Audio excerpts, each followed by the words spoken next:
Kalau misalkan membahas tentang adab bersama Al-Quran, yang dibahas itu adab-adab secara ruhani dan juga adab-adab secara jasadi. Kalau hatinya kotor, hatinya nggak dibersihkan terlebih dahulu, ya, kondisi-kondisi jiwanya tidak dibersihkan terlebih dahulu, wudhu 100 kali pun dia nggak bisa istiqomah. Tapi ketika ruhaninya juga baik, ya, kondisi jiwanya juga baik, tapi dia nggak membersihkan jasadinya, maka dia akan juga sulit istiqomah dan menikmati kebersamaannya dengan Al-Quran. Misalkan di Tanah Abang, di pasar dengan kondisi yang begitu luar biasa, kotor dan duniawinya yang luar biasa tinggi, itu akan membuat kita sulit untuk bisa berlama-lama tilawah dan membaca Al-Quran Al-Karim. Jadi ini aspek pertama ruhani. Yang kedua yaitu aspek jasadi. Kita sekarang membahas tentang yang pertama terlebih dahulu, terkait dengan aspek ruhani, ya. Ruhani. Cara untuk kita bersemangat belajar dan bersemangat membaca, bahkan hidup bersama Al-Quran, itu harus memperhatikan yang pertama. Seseorang yang fisiknya tidak baik, misalkan yang cacat, matanya buta, bahkan lumpuh, tapi memiliki hati dan ruhani yang baik, insya Allah dia tetap bisa memperjuangkan Al-Quran. Tapi betapa banyak orang yang fisiknya baik, matanya normal, kakinya normal, waktunya banyak, tapi nggak mampu membuka lembaran-lembaran Al-Quran, bahkan satu lembar pun dalam kesehariannya per hari. Abdullah bin Umi Maktum, meskipun matanya buta ketika itu. Jadi luar biasanya Abdullah bin Umi Maktum menggambarkan kepada kita tentang pentingnya memiliki jiwa dan ruhani yang baik, supaya kita bisa istiqomah dalam beribadah kepada Allah Subhanahu wa Ta'ala. Pun di sekitar kita mungkin ada orang yang harus berangkat ke masjid dengan kondisi digendong, begitu. Ada orang yang hafal Quran dengan ketika bicara saja sudah kesusahan. Itu gambaran-gambaran bagaimana kondisi ruhani yang baik mampu mengcover kondisi jasad-jasad yang mungkin kurang mendukung dalam berinteraksi dengan Allah Subhanahu wa Ta'ala, dan khususnya dengan Al-Quran Al-Karim. Jadi ini kenapa pentingnya kita membahas tentang kondisi hati kita. Pertama, supaya kondisi hati kita yang baik itu tetap terus terjaga, kita harus senantiasa merenungi posisi Allah di dalam hati kita. Bagaimana kecintaan Allah Subhanahu wa Ta'ala dari diri kita kepada Allah sebesar apa dan sejauh mana. Kalau zaman dahulu, para sahabat menjadikan Al-Quran sebagai salah satu barometer kedalaman cinta seseorang kepada Allah Subhanahu wa Ta'ala. Apa kata Abdullah bin Mas'ud? Abdullah bin Mas'ud mengatakan, "Man kana an ya'lamu annahu yuhibbullah, man kana yuhibbu an ya'lama annahu yuhibbullah, falya'rid nafsahu 'ala al-Qur'an." Barang siapa yang menginginkan, yang pengen tahu seberapa jauh dirinya mencintai Allah Subhanahu wa Ta'ala atau tidak, berikan padanya Al-Quran Al-Karim. Sok kasih mushaf. Kalau dirinya mencintai mushaf, lalu dia membaca mushaf, lalu dia mampu bersabar, maka fa'lam annahu yuhibbullah li'anna al-Qur'ana kalamullah. Maka ketahuilah bahwasanya dia itu orang yang mencintai Allah Subhanahu wa Ta'ala, karena Al-Quran adalah kalamnya Allah Subhanahu wa Ta'ala. Sehingga kita bisa mendengar kisah-kisah hebat para sahabat ketika berinteraksi dengan Al-Quran. Zaid bin Thabit mampu khatam semalam, Utsman bin Affan mampu khatam dalam satu rakaat malam, sholat malamnya. ya. Lalu ada juga Abu Hanifah juga mampu menghatamkan Al-Quran dalam satu malamnya.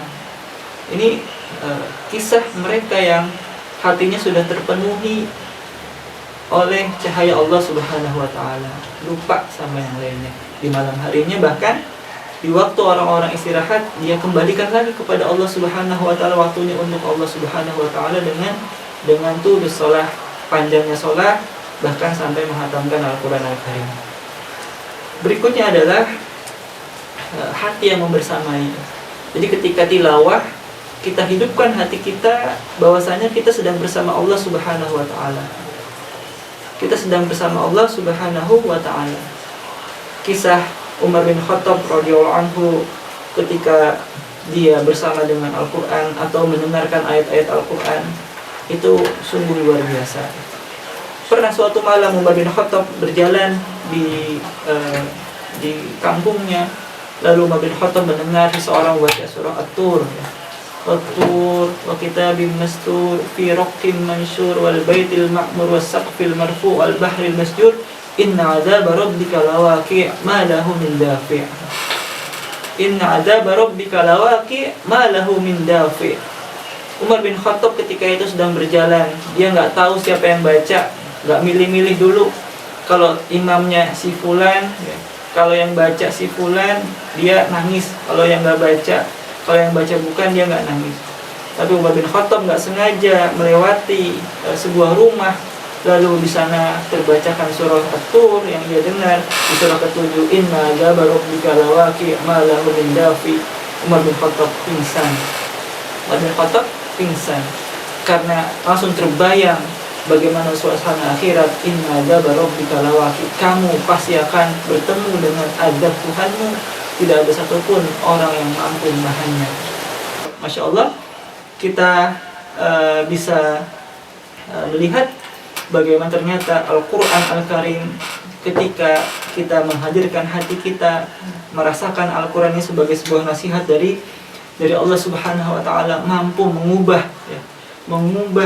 sifat hati seseorang yang masih tersakiti menjadi pribadi yang begitu murah hati untuk memaafkan orang-orang yang menyakitinya. Ini Masya Allah. Yang berikutnya adalah kita harus yakin Al-Quran inilah yang akan menjadi penyelamat kita di hari akhirat kelak. Yakin akan hari akhirat. Keyakinan akan hari akhirat inilah yang membuat kita insya Allah mau memperjuangkan Al-Quran dalam hidup kita. Tidak lagi menjadikan Al-Quran sebagai penghias waktu-waktu sisa, tapi menjadikan Al-Quran sebagai penghias waktu asasi kita. Jadi sebagai penghias waktu asasi kita. Kenapa saya katakan seperti itu? Karena siapa orang atau siapa yang pertama kali nolongin dan nemenin kita kelak di alam kubur selain Al-Quran Al-Karim? Kita diajarkan oleh Ustaz kita, nanti kalau kamu masuk ke kuburan, kamu meninggal, 7 langkah orang-orang pada pulang, ya. Yang paling cinta sama kamu pun akan pulang meninggalkanmu. Sehari mungkin menangis, tapi hari kedua mungkin mereka sudah sibuk dengan orang-orang lain, gitu. Ibunya sibuk lagi dengan anaknya, dengan suaminya. Sang anak sibuk lagi dengan teman-temannya. Nggak lagi nangisin kamu. Siapa yang pertama kali akan menyapa kamu? Hal ta'rifuni, selain malaikat, ternyata adalah Al-Quran Al-Karim. Hal ta'rifuni ma'rif, aku nggak kenal engkau, siapa engkau? Ana sahibuka. Dalam riwayat yang lain dikatakan, ana amaluka sholih, saya ini amal-amalmu yang baik. Mahwa wal Quran Al-Karim. Dikatakan Al-Quran hadir sebagai sesosok makhluk yang dia tampan, tidak tua, tidak terlalu muda, dan wajahnya penuh sinar karena sinar Allah Subhanahu wa Ta'ala. Dari sanalah perjalanan kita bersama Al-Quran. Dari sanalah perjalanan kita ditemani oleh Al-Quran. Setiap kali perkataan malaikat, Al-Quran Al-Karim lah yang akan menjawab.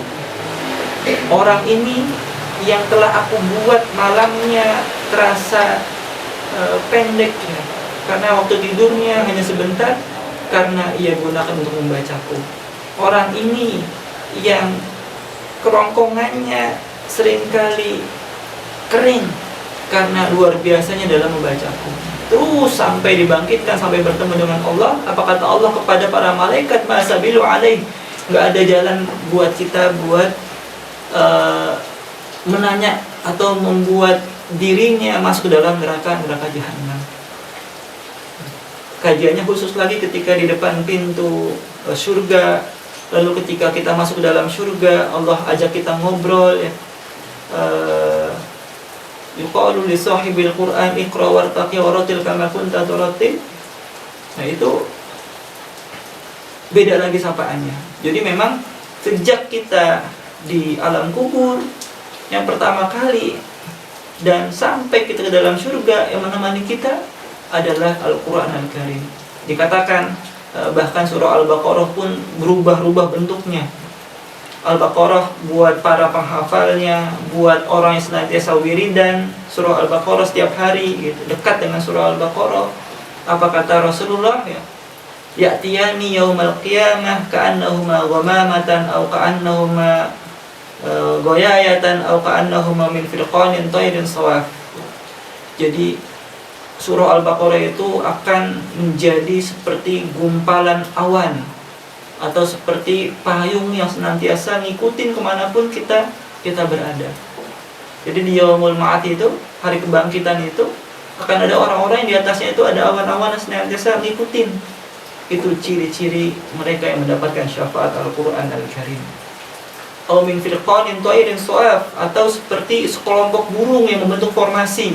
Setiap ada orang ataupun malaikat ataupun sesuatu yang membahayakan, burung ini dengan sigap melindungi orang tersebut. Jadi luar biasa ketika kita yakin pertama dengan Allah, ketika kita menghidupkan hati kita, ketika kita yang ketiga tentang syafaat Al-Quran Al-Karim di Yaumul Ma'ad kelak, maka insya Allah kita bisa istiqomah. Satu lagi adalah menjaga kecintaan kita terhadap dunia. Maksudnya bukan untuk cinta dunia terus, gitu, tapi senantiasa membatasi kecintaan duniawi kita itu jangan sampai akhirnya berlebihan. Karena banyak orang-orang yang taat, banyak para abid, banyak ulama yang akhirnya berubah ketika cinta dunianya tidak dibatasi dan tidak membatasi dirinya. Bahkan para sahabat, masyagolatna amwaluna wa ahluna fastaghfir lana, meminta maaf kepada Rasulullah. Kenapa? Karena syagolatna, kami disibukkan oleh harta-harta kami dan keluarga-keluarga kami, ya Rasulullah. Udah ngaji belum? Yang saya sibuk lagi rapat dulu. Inilah yang membedakan kita. Semakin teknologi semakin luar biasa, maka dunia semakin mudah menyapa kita sekarang ini. Kalau rapat sekarang kita jadikan sebagai alasan untuk menunda bacaan Quran, kalau dahulu dari mulai Rasulullah SAW sampai kepada Abdullah ibnu Umar, ketika rapat menjadikan Al-Quran alasan untuk menunda rapat. Pernah suatu ketika Abdullah bin Umar bersama para sahabatnya sedang rapat kenegaraan, ia teringat wirid Qurannya yang belum selesai. Jadi dia terbiasa wirid 5 juz sepekan khatam. Maaf, hari ini belum selesai wirid Quran saya. Kita break dulu rapatnya, kita tilawah masing-masing wirid kita. Rasulullah SAW bersama para sahabat pernah berjalan di sebuah perjalanan. Wahai para sahabat, siapa yang sekarang belum menyelesaikan wirid Qurannya, belum tilawah? Saya, Rasulullah. Ya sudah, kita istirahat semuanya. Untuk apa? Untuk tilawah. Jadi ini yang luar biasa, yang membedakan dan menjadi tadzkirah bagaimana aktivitas Qur'aniyah kita dan para sahabat. Sehingga ini yang perlu kita bahas yang pertama, yaitu terkait dengan aktivitas rohani kita, supaya kita bisa kembali mengingat dan mentadaburi sejauh mana kecintaan kita kepada Al-Quran Al-Karim.